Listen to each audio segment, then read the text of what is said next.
my charter really is to help transport professionals be more successful and advance their careers. To understand the why, the when, the how, the what, to make that happen. How to solve complex policy problems, transport policy problems. We've heard some of those already about traffic issues, about getting people to use public transport. They're complex because there's no easy answer. So the future of public transport is really driven by what I'm calling evolving customer needs. We can't keep doing what we've been doing. It's enabled by rapidly evolving technology. And also, but more critically, it's the business models that need to constantly evolve. And that's the challenge that we have in this industry. So some of the challenges that we face are concerning ever-increasing travel demand, because population is increasing and the economy is growing, so that's good. However, there are physical constraints. I don't need to tell you about those, and we're certainly facing those in Australia, nationally and at state level and local level. That limits the provision of new transport infrastructure and services. So we have to be more innovative. And one of the things that Australians and New Zealanders are known for is being innovative. They don't have a lot of money. We have to make the best use of things. There's increasing traffic congestion in the urban areas because we like to use our car. It's comfortable. It gets us to where we want to go. We have our own little bubble. We can work now with hands-free phones. However, that has an increasing cost to business, to industry, and the community because of delays and extra travel, freight as well. There's the human cost of crashes and safety incidents, and the impacts of vehicle emissions and energy consumption on the environment. Now that chart behind that, those words are the road share in Australia, the 8 capital cities in Australia. And you can see that from here after the Second World War, car travel went up and public transport went down. Cars became cheaper. Why? The when, the how, the what, to make that happen. How to solve complex policy problems. For 40 years, we have had this flat line. It's no longer a technical issue, it's a cultural issue. It's what our previous generations did, what my grandfather did, what my father did. You want me to do something different? So that's part of the challenge that we have to face. They're tough challenges. There's no simple, easy answer, but we cannot rely on simply continuing to operate what we're doing and to optimise what we're doing. We need to look differently. But public transport is key to solving some of these transport issues. So one of the issues is travel behaviour. To be successful, we must meet the evolving customer needs. The New Zealand Transport Agency put out a report about Gen Y attitudes to public transport and transport. Very interesting, but very different views. They don't travel as much, but travel more by public transport. They don't drive as much, they don't have as many licences. It's a very different era, but they want different things. They want a different approach. To be successful, we need to provide transport because it's the base of our economic activity. Transport underpins our economy, underpins our livelihood, our livability, and hence the achievement of social objectives. And we need to adapt to the changing world context that we live in, becoming much different to what it was a generation ago. So we're faced with increasing demand for urban mobility. However, the demand increases for convenience, for speed, for reliability, and for tailored services. We want something different, which is very challenging for a public transport operator, because that means we've got to attract passengers in that environment. We need to look at how we can manage the capacity. Also, the efficiency has got to be cost effective. There's much as possible in that face of resource limits. Funding people, train people on things that I'm trying to develop, because there is so limited opportunities for public transport professionals to better understand their business. So I contend there are sufficient solutions available to address these demands in terms of technology and business models, but we've not been able to harness them into a package yet, and so that's something we need to move forward. I quite like the vision that's put forward. So this is where we want to be in the future, and we now need to backcast to where we are today. How do we get there? And the words like integrating, networks, the various modes, seamless and safe, they're things we need to aspire to. It's what the community want, it's what the users want. So is this part of that future? It's really based on the Segway, or is this part of the future to enter the spectrum? So I'm contending that we really need to look at the 7 demands of users. I give a hat tip to Jarrett Walker and his book, Human Transit, how clearer thinking about public transit can enrich our communities and our lives. So I've used that as the basis, but I have a different perspective on some of these things, so I go about it a little differently. So if we can address as many of these 7 demands of users as we can, then we're on the road to success. The challenge for public transport is daunting. We must cater for travellers with very different needs. Some want to commute to the central business district, some want to get access to schools, education, to recreation, at different times of the day. So the essence of public transport is about carrying people with different trip origins and destinations in the same vehicle.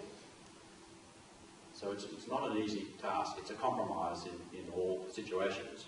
It's a trade-off, and we need to get the best balance we can. So forecast from where we are, so we've just talked about the vision where we want to be. Forecast from where we are to where we want to be is really we have to address these 7 demands, I believe. So the first one is connected. Can I get to where I want to go? Is the service near the start of my journey and near to my destination in a reasonably direct path? Where are the stops or stations located? How integrated are the services? So an integrated network really is about planning the approach to offer a competitive alternative to the car in as many cases as feasible. We aim to create maximum flexibility for travellers by making it easy to transfer between different services and different modes where it's appropriate. So the takeout from that is that we really need to give priority to high-value transport. Now, I have this term of high value. High value is what delivers the most value. One of my mantras is what is the most value we can get out of the infrastructure and public funds. So high value in this case is passenger transport, mass passenger transport, and freight transport.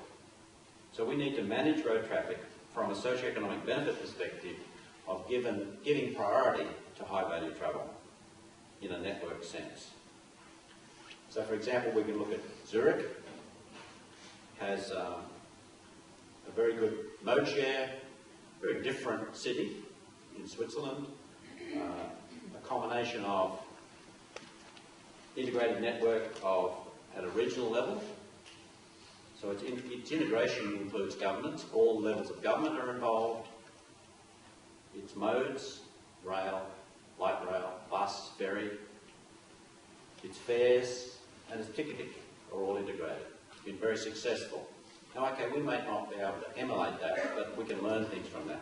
So this is the Brisbane network and the Buzz network, the bus upgrade zones, which are overlaid on the normal bus routes. Another example of a high-frequency express bus service is operated by Brisbane Transport, partly funded by Brisbane City Council, which is one of the largest cities in the Southern Hemisphere. It's big, it has a transport budget big in some of our states, but also funded by the state government. Now, we talk about fare box recovery. South East Queensland, 25 cents in the dollar, so we've got a long way to go.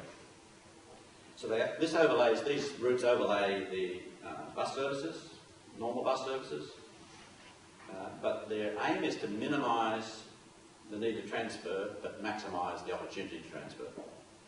So they operate at least every 15 minutes between 6 a.m. and 11 p.m, 7 days a week. Very dramatic change to previous philosophy, and at least every 10 minutes during the peak periods. And in every case that they've put in place, the patronage has dramatically improved against all odds. People have said, oh, it won't work, it's too expensive. But when you deliver a service that people can understand, they can turn up and go, they use it. More so on weekends than, it's actually crowded on weekends, more so than during the week. The second demand is reliable. Can I be confident at the time required to complete my train journey? Will public transport service be available when I want to travel? So we're now talking about the span of service, the hours, range of hours that the service runs. And then does the service run often enough? In other words, the frequency of service. So can I leave when I really need to? So public transport needs to provide an attractive service in terms of frequency and operating hours for multiple destinations while maintaining high occupancy. Again, trade-offs and balance. One means of being reliable is also providing accurate, timely, real-time information to passengers on service information. So people know when their bus is coming, when they can come. Some of the reasons for not using public transport,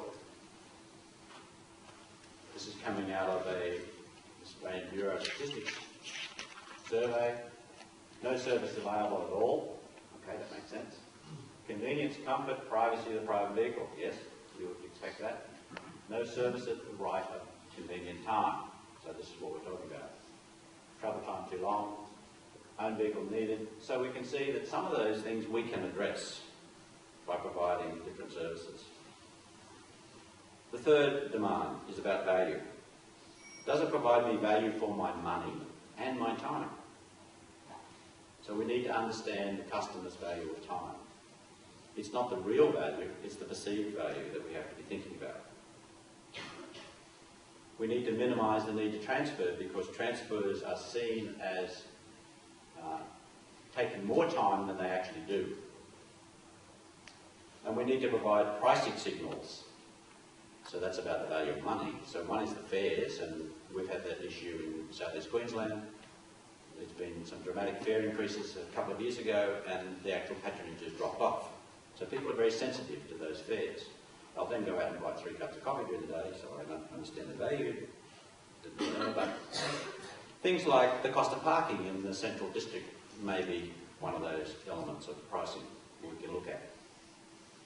Travel time is not just about the time in the vehicle, it's from origin to destination. There are a whole series of elements that a passenger considers. It's not just, okay, yes, that journey time was good, but it's the transfer time, it's the waiting time, walking time, all of those components. The next component is about unreliable services, which increase waiting time. And studies internationally have shown that unexpected delays or actually having to wait are valued much higher. In the UK, the values are 2 to 3 times of the in-vehicle time. So we're saying we would prefer to travel 2 to 3 times longer than have to wait. And studies in New Zealand have shown that to be even higher. We want to get on with things. We get frustrated by having to wait, and we value our time higher. So one of the elements then is to reduce that unexpectedness, is to ensure on-time running as much as we can, but also to provide information. By providing information, then that waiting time is diminished. The concern about waiting time, the concern about unreliability is diminished by providing people with information about where their bus is. It may still be late, at least they know it's late, and they know what the problem is. Safe. Is my safety assured, both in terms of personal security and also about road safety, about trauma. So we need to target unsafe behaviour, particularly at stops and on vehicle, but also to promote the fact that buses are safe. Public transport is safe. When you look at these statistics from Europe, the proportion of fatalities in buses is minuscule compared to other modes. So that's a message we need to get out. Clarity. Can I find my way? So what's the understanding of the system, the legibility of the system? How do I know where to get to? So we need to provide clear wayfinding with appropriate signs, maps, directions, nowadays online apps on your smartphone. All of those elements are readily available. We should be using them much more. Because if we understand where to go, then we're much more likely to use public transport. The sixth demand is about, am I a valued customer? Passengers are customers. And we need to understand what the drivers of that customer satisfaction are and work on those as well.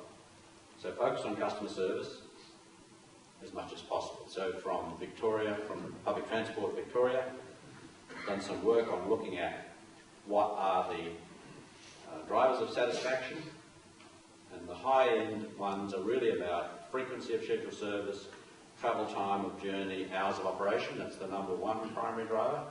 It's interesting about drivers and about buses. And then personal security is the second one, particularly at stops and on buses. And then they present this information on a regular basis, and it's a pretty flat line. So, okay, we're not doing any worse, but maybe we're not doing any better either. It's still only at about 75%. The seventh demand is about being informed. Am I told what lies ahead? And can I make travel choices? We need to provide relevant information. Use technology to provide information when and where it's needed. Recently in Brisbane, we've got a new app for travel information. It's from NextBus, part of the Cubic system. I was very uncertain about how it worked. I'm not happy with my words. It is much better than I could ever expect. I use it every day. When's the next bus? I don't look at timetables anymore. I look at, it gets to my stop, when's the next bus coming? I make a choice. I go different ways. So I make a choice based on this real-time information. So we need to make better use of the technology. We have so much information available to us. We have so much data available to us. We need to convert that information that the customers can use. We have vehicle location systems. We have fare, passenger paying automated fare systems. We have so much information available. All we need to do is convert that into usable information for passengers. And we don't have to do it. There are some bright young people out there that want to develop apps and get 50 cents or whatever an app to do that. They can do that for you. We need to help people to give them information when and where it's needed, before and during a trip, and also to help them make trip choices, when to travel, where to travel, how to travel. So to recap those 7 demands, I've outlined what I see is needed for success in the future for public transport, from where we are today to address the 7 demands of public transport users. To be successful, I believe, requires a partnership. I've worked all of my career either in government or for government or with government, and the public sector really doesn't have the same drivers as the private sector.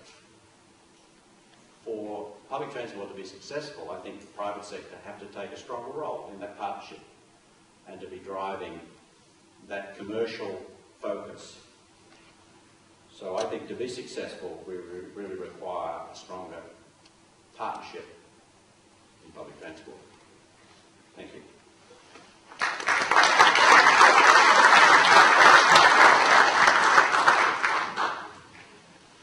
Thank you, Professor Phil Charles.